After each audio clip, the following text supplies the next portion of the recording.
Mahalliy xabar bilan davom etamiz. Farg'ona viloyatida mashinada qasddan odam bosib ketib, uning o'limiga sababchi bo'lgan fuqaroga nisbatan qonuniy chora ko'rildi.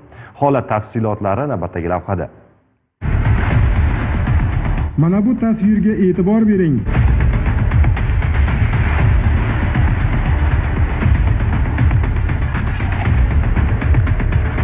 Unda qarama-qarshi yo'nalishda kelgan Onyx haydovchisi do'kon yonida turgan fuqarolarni mashina bilan bosib ketishga urinayotganini ko'rish mumkin. Keyinroq bosib ketadi ham. Keling holatga nima sabab bo'lganiga e'tibor qaratsak.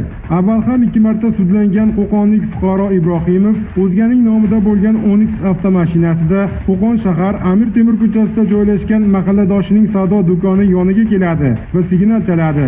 Do'kondor Po'latov picha vaqt o'tib chiqqanligidan jahli chiqib, og'zaki tortish Po'latov do'konga qaytib kirgandan so'ng Ibrohimov ortidan kirib, bo'g'ishga tushadi.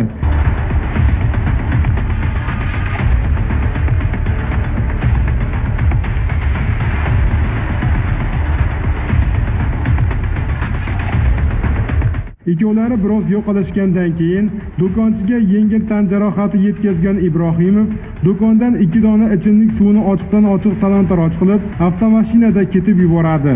Bu orada do'konchi akalariga qo'ng'iroq qilganligi uchun ular manzilga yetib kelishadi.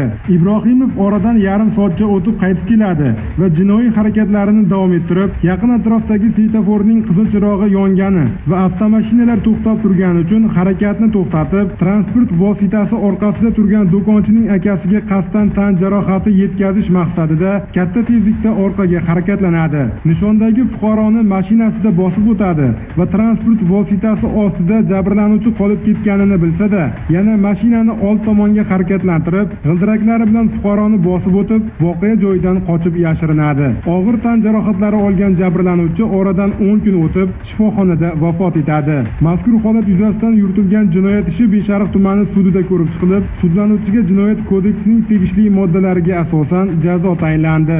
Ibrohimov O'zbekiston Respublikasi Jinoyat kodeksining 277-modda 1-qismi, 166-modda 1-qismi, 104-modda 3-qismi D bandi bilan aybli deb topilib, unga Jinoyat kodeksi 60-61-moddasi tartibida uzil-kesil 8 yil 6 oy muddatga ozodlikdan mahrum qilish jazosi tayinlandi.